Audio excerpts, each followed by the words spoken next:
अंदर में एक भारतवर्ष है। एक भारतवर्ष के अंदर में दिव्य सुंदर एक वृंदावन है, ब्रज है। और इस ब्रज में वाल खड़े हैं, मैया खड़ी हैं और कन्हैया मुख खोल कर दिखा रहे हैं। यह दृश्य मैया यशोदा ने देखा।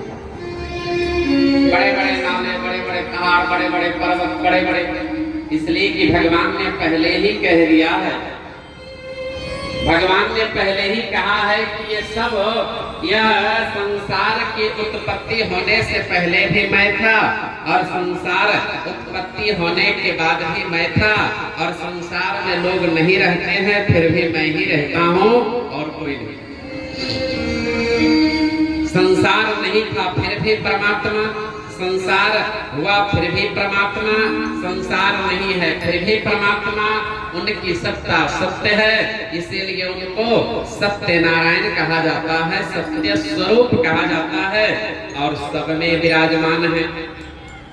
हर देश में तू, हर भेष में तू, तेरा रूप अनेक तो एक ही है। तेरे रंग भूमि में ही विश्व भरा, हर खेल में मेल में तू ही तो है। वह ईश्वर सब में विराजमान है। आज मैया ने जो दृश्य को देखा, अब मैया ने सोचा कि लगता है लाला को कुछ हो गया क्या। मैया थोड़ी देर बेहोश हो जाती है। अब इतने में कन्हैया ने देखा कि लगता है भोली भाली माँ मेरी परेशान हो जाएगी, इसलिए कन्हैया ने ऐश्वर्य शक्ति को कम किया और ऐश्वर्य शक्ति जैसे ही समाप्त हुई, माधुर्य शक्ति प्रकट हुआ। अब तुरंत मैया कन्हैया ने कहा माँ आपको क्या हो गया। बोले लाला तेरे मुख में न जाने बड़े बड़े पहाड़, बड़े बड़े पर्वत, बड़े बड़े नाले, बड़ी बड़ी नदियां। कहीं कहीं देख रहे हो कि महाभारत हो रहा है तो महाभारत चला रहे हो, कहीं कहीं देख रही हूँ कि तुम चक्र उठाए हो, कहीं कहीं देख रही हूँ कि बहुत भयंकर है राक्षस लोगों से युद्ध हो रहा है, कहीं कहीं देख रही हूँ कि बड़े बड़े नाले हैं, बड़े बड़े पहाड़ हैं, बड़े बड़े पर्वत हैं। कन्हैया ने कहा माँ लगता है आप सपना देखी है क्या। क्या लगता है आप सपना देखी है। अगर बात बिल्कुल सही हो जाएगी, माँ को पता चल जाएगा कि यह मेरा कन्हैया नहीं है तो साक्षात ईश्वर है, तब तो आगे की लीला में थोड़ी सी बहुत हमको जो प्यार मिलना चाहिए वह मिल नहीं पाएगा। इसीलिए अपने माधुर्य शक्ति को प्रकट किया। न नाले हैं, न पहाड़ हैं, न पर्वत हैं, न नदियां हैं, कुछ नहीं है। तो मैया ने देखा कि अब तो मुख में कुछ नहीं है लाला। तो कन्हैया ने कहा कि लगता है तो कहीं सपना देख रही हो सकता है कहीं सपना देख रही होगी। अब भोली भाली माँ है। यशोदा मैया ने कहा लगता है मुझे भी ऐसे कि मैं भी कहीं सपना ही देख रही थी क्या। तुरंत कन्हैया को गोद में लिया। गोद में लेने के बाद में कन्हैया को दुग्ध पान कराती है। अब दुग्ध पान कराते हुए कन्हैया को यशोदा मैया दुग्ध पान करा रही है। इतने में चूल्हे पर दूध है, चूल्हे पर दूध है। अब चूल्हे का दूध जैसे गर्म होकर के बाहर आने ही वाला है। यशोदा मैया को पता चला, वो लगता है दूध बाहर आ जाएगा। कन्हैया को रख देती हैं और दूध के लिए चली जाती हैं, दूध को रक्षा करने। वह पद्मगंधा गाय का दूध है जो कन्हैया को बहुत प्यारा है, बहुत पौष्टिक दूध है। कन्हैया ने सोचा माँ को हमसे ज्यादा दूध से प्रेम है, हमको छोड़ दिया, दूध को संभालने के लिए चली गई। अभी मैं बताता हूँ। अब कन्हैया करते क्या है, उसी समय जैसे ही माँ जाती है दूध को देखने, इतने में कन्हैया धीरे धीरे धीरे धीरे जाते हैं और उखल पर चढ़ करके और ऊपर जो मटकी में माखन था उतार करके खाना शुरू करते हैं। अब यशोदा मैया आती है। यशोदा मैया आकर के कहती है अरे लाला तू किधर गया किधर गया किधर गया। अब देखते हैं तो कन्हैया उखल पर चढ़े हैं, चढ़ करके माखन लेकर खा रहे हैं। इतने में यशोदा मैया उखल में बांधना चाहती है। नंद बाबा जी आ गए, दोनों लोग मिल करके बांधना चाहते हैं। अब कन्हैया कहते क्या, सुखदेव स्वामी कहते हैं राजन, कन्हैया ने उस समय झूठा आंसू बहाना शुरू कर दिया। कभी कभी एक वास्तविक रोया जाता है और कभी कभी बनावटी रोया जाता है। अब कन्हैया ने देखा कि यहाँ पर थोड़ा सा बनावटी नहीं रोएंगे तो काम चलेगा नहीं। तुरंत दोनों हाथ को अपने आंख पर रख करके रोना शुरू कर दिया। मैया ने रात में काजल लगाया था। अब काजल लगाई थी माँ ने। अब जैसे आंख पर दोनों हाथ को रखते हैं वो तो काले काले हो गए। लग रहा था जैसे जगन्नाथ भगवान के बड़ा बड़ा आंख हो गया। कन्हैया धीरे धीरे रोना शुरू कर दिए।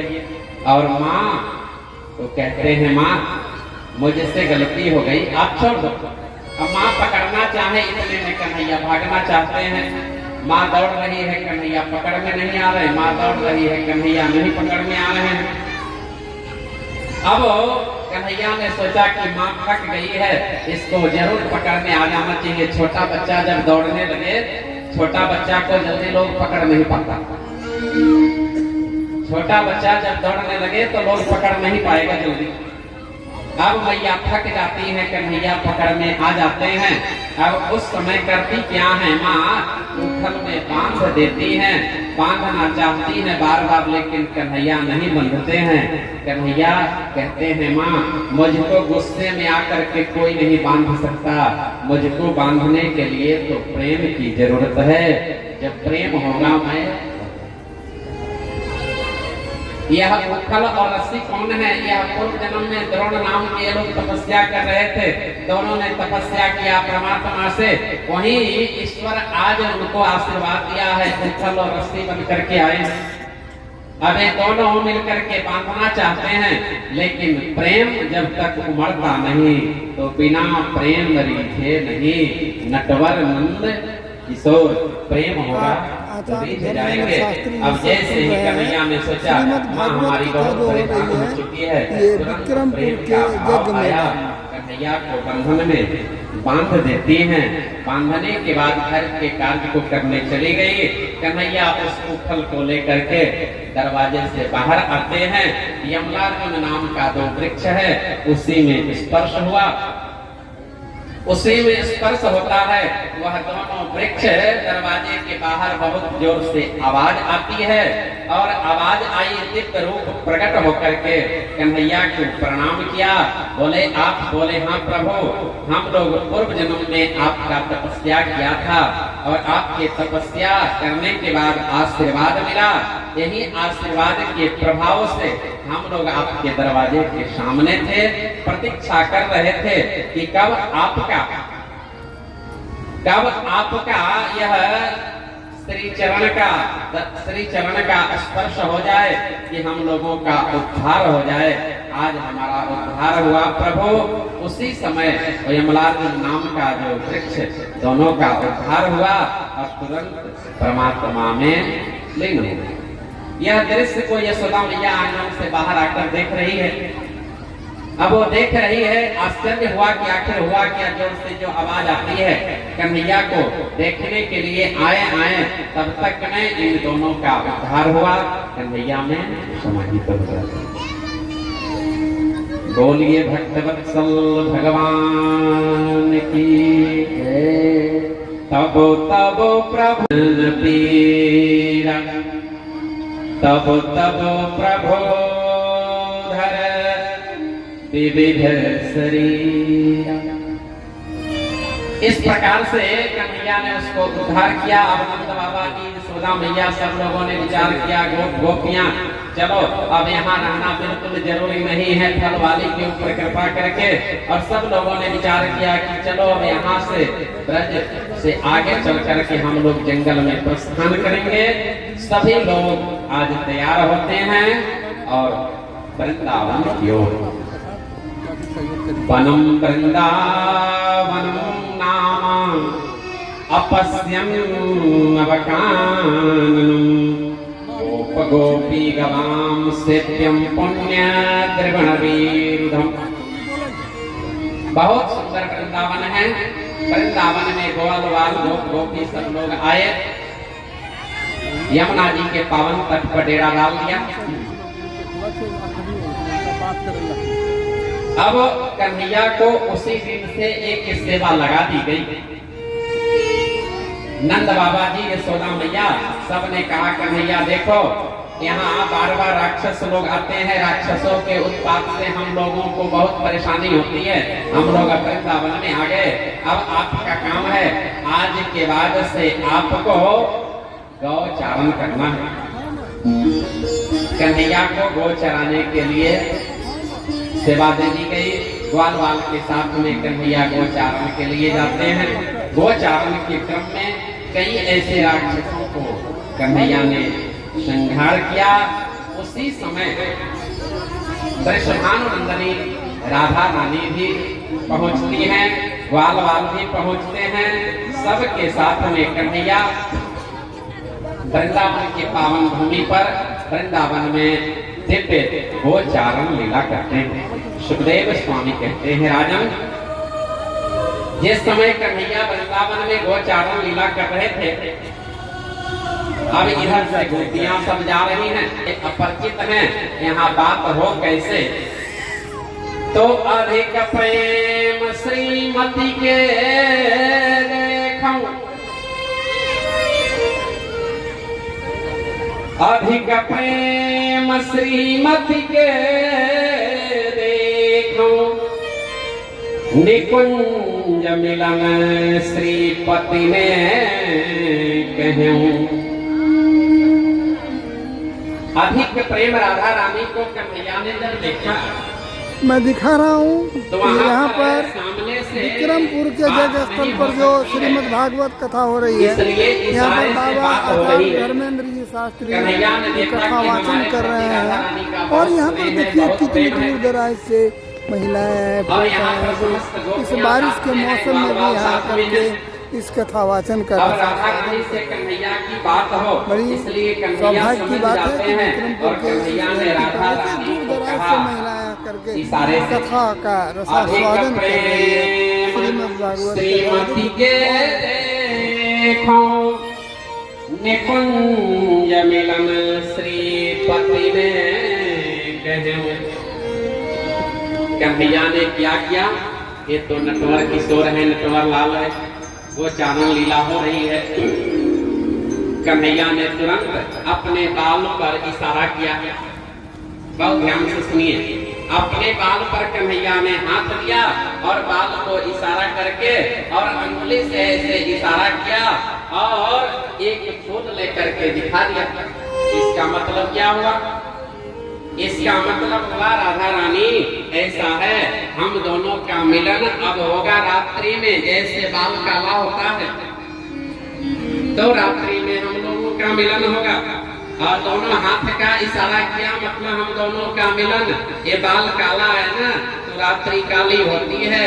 और फूल का जो इशारा किया कि हम लोग निकुंज वन में मिलेंगे, अभी बात मत करो, बिल्कुल यहाँ पर गोपियां हैं, ग्वाल वाल है, सब लोग जाकर यशोदा मैया नंद बाबा से कह देंगे। दोनों की आपस में वार्तालाप हो गई। अब इधर कन्हैया सज धज करके और निकुंज वन की ओर जा रहे हैं। निकुंज में विराजे घनश्याम राधे राधे। और निकुंज वन में राधा रानी कन्हैया के लिए पुष्प की माला बना रही है और प्रतीक्षा कर रही है कि कन्हैया आएंगे, कन्हैया आएंगे।